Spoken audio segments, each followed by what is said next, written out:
Look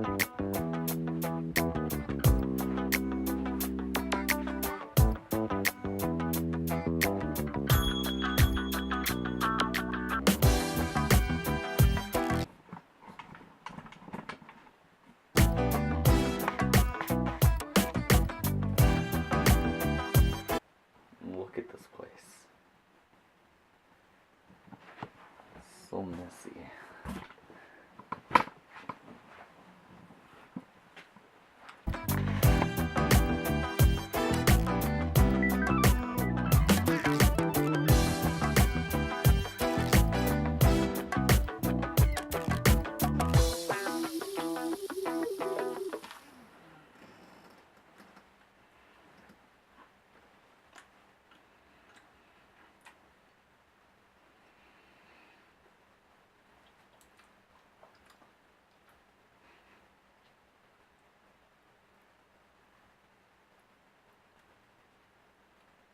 I don't see mold. That kind of tastes moldy.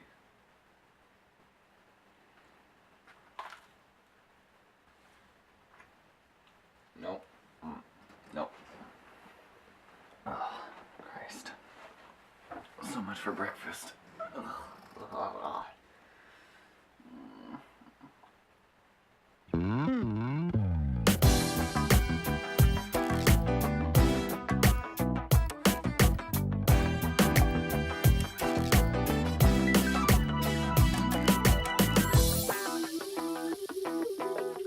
So I did not prepare for this in the slightest. Let's see how that goes. Let's bring up that letterboxd.com film diary so I can talk about the movies I watched this week on my new show, test show in review. So today is Tuesday, July 5th. And I'm going to talk about all the movies I saw last week. Some new, some old. A lot of NWR, Nicholas Winding Refn movies. But we'll get into that. Avoiding eye contact with the camera. I don't want to be weird about it, but...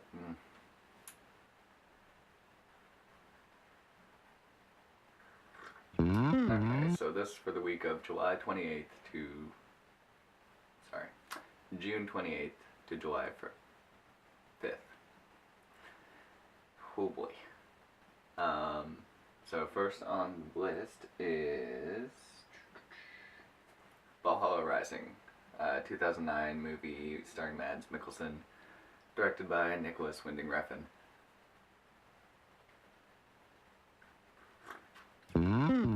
It's a story of these, I assume Viking times, but I don't really know because it's near the beginning of Christianity too. Mad Mikkelsen plays this silent warrior who only has one eye and is aptly named One Eye, who starts in like a Viking fight club, but then escapes and joins these crusaders, and they end up in the New World even though they meant to go to Jerusalem. With him is a boy who speaks for him, just as his connection to the world, and it's very pretty. I mean, if you've seen a Nicholas Winding Refn movie, you know he's got an eye for this sort of thing. It's beautiful. Matt Mikkelsen doesn't speak the entire movie, which is interesting. It's just kind of an interesting performance for him. And you get like him and his visions of the future as it's slowly building up to this big event, which I don't want to spoil.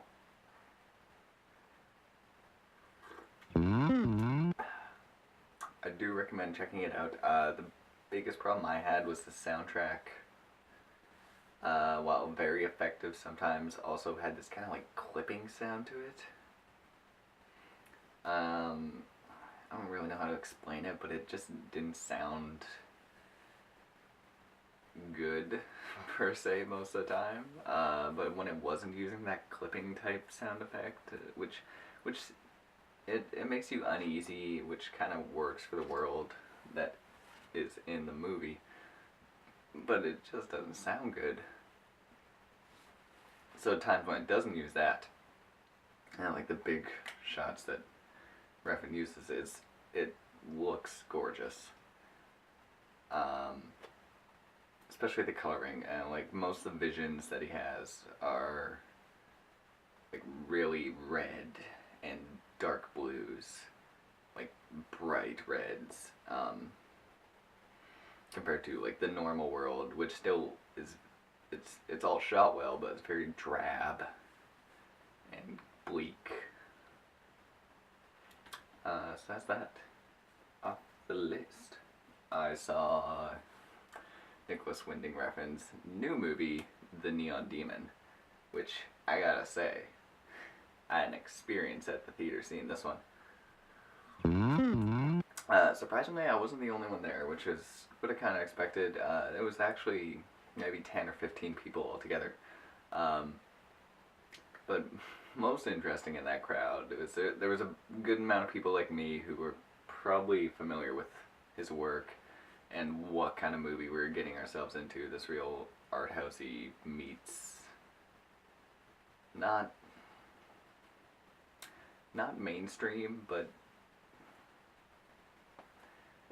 I still saw it at a regular theater. I didn't see it in a tiny theater. This was like the big Cineplex downtown.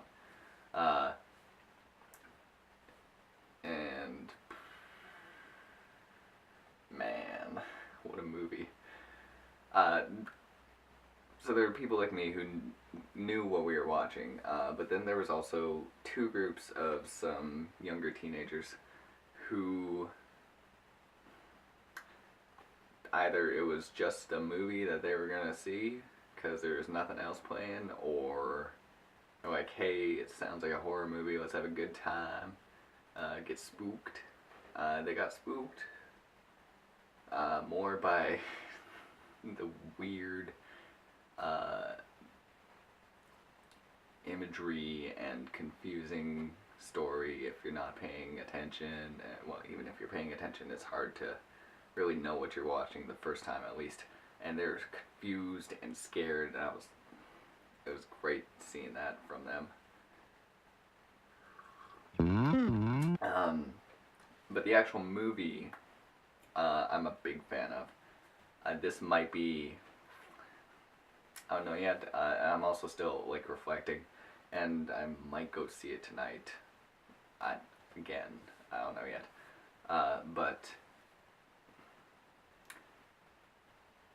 when I walked out, I wasn't quite sure how I felt about it. Because there were definitely scenes in there which I wasn't a fan of. But like after I walked out and I started to think about it, I started to place lines with certain scenes. There's a lot of foreshadowing in this movie. Once you look back, you can see a lot of the foreshadowing is great scenes. And then I tied that, more that the lines kind of connected in my head after I left the theater, and like over the next couple days thinking about it. So I've come to really like this movie. It is, on a brief overview, it's my second favorite movie I've seen this year, the first being The Nice Guys. But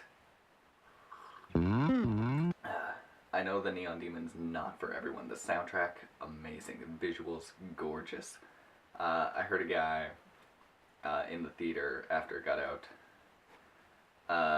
sit all the way to the end of the credits like I did, just because it was good visuals still going on. There was a sweet soundtrack. So there was a couple of us still just waiting it out. And he was near the front of the theater, and he sat there. He said, "What the fuck did I just watch? I liked it, but what the fuck?" That it's like Dario Argento and Stanley Kubrick got together and dropped acid, and then somehow this movie came out. Yes and no. Definitely can see the Argento in there. The Kubrick, maybe one or two scenes, but I guess there was all the hallway shots. I don't know. It's also its own movie.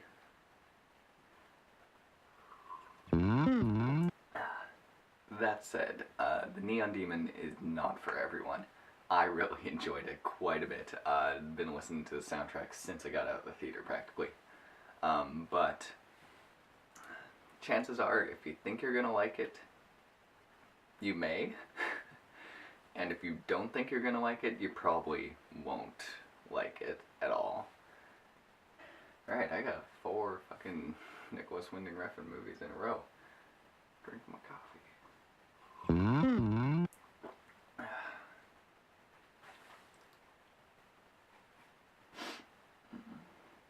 tired. The next movie I saw is Only God Forgives. It's my second time viewing it. I liked it a lot more than the first time. Okay, cleaned out the memory card so I can actually shoot something now. So Only God Forgives, another Nicholas Winding Refn movie. I feel like fun times. Let me say this for the 3rd time. Only God Forgives. Saw it a 2nd time. It was good. I liked it more this time. Looks like an Argento movie. Is pretty slow, but I still get into it. Ryan Gosling, love you. Next. I'm tired of all the technical fuck-ups. Next movie I saw was Drive. I rewatched Drive for who knows what time during this week. The first Nicholas Winding Refn movie I ever saw. Possibly the first Ryan Gosling movie I ever saw. Since then, big fan of both. Also got Oscar Isaac, which was the first time I saw him in anything. Love him. It's got Ron Perlman, Bryan Cranston. I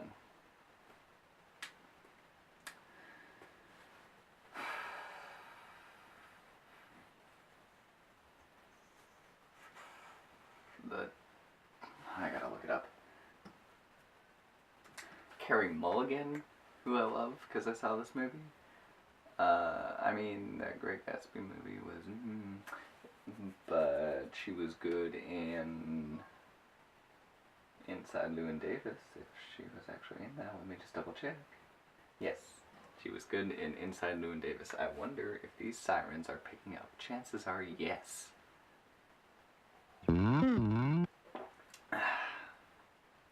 So Drive is one of my all-time favorite movies.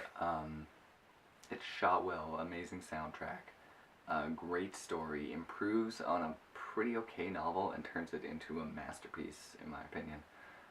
The opening scene alone, which is not in the novel, is brilliant, and I love watching it every time. It's probably my favorite part of the movie. That said, I love the rest of the movie too. I could go on for way too long about Drive, so I won't, because I have no idea what length this video is already going to be, so let's move on to the next one. The next movie I saw was The Visitor.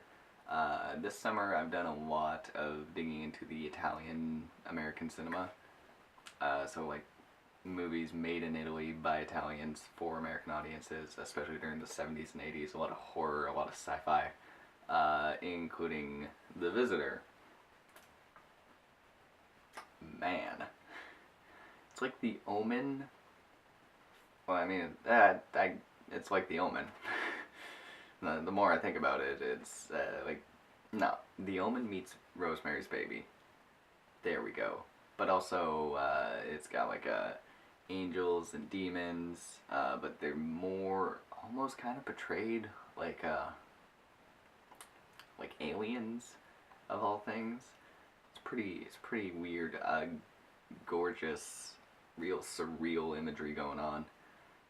It's got a falcon that tries to eat everybody and loves to make loud noises out of nowhere. That's always pleasant. It's got this little girl in the Pong machine. Like, it's a big empty house, and you can just hear the Pong machine on, and the little girl is sitting there staring back at the mother. It's so creepy and eerie. And just having the Pong machine, of all things, Pong is helping make this scene scary. So I recommend checking out The Visitor. It's the 70s. And then the last movie I saw was Phenomena. Dario Argento's Phenomena from 83, 85, 85.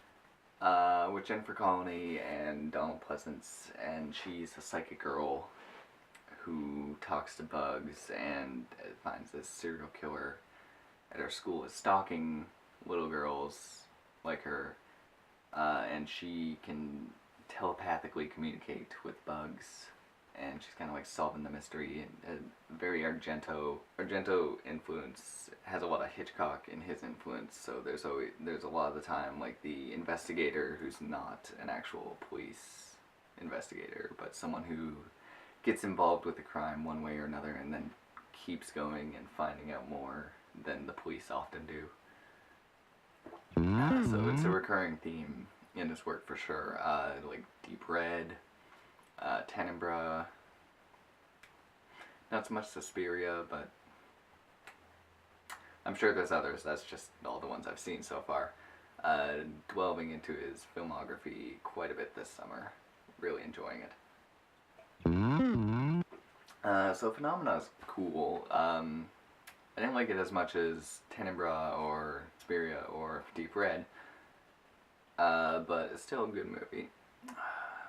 If you don't like bugs, you probably won't like it.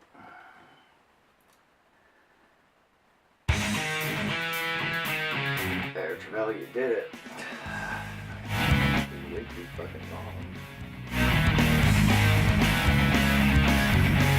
Bull. Moldy bagel.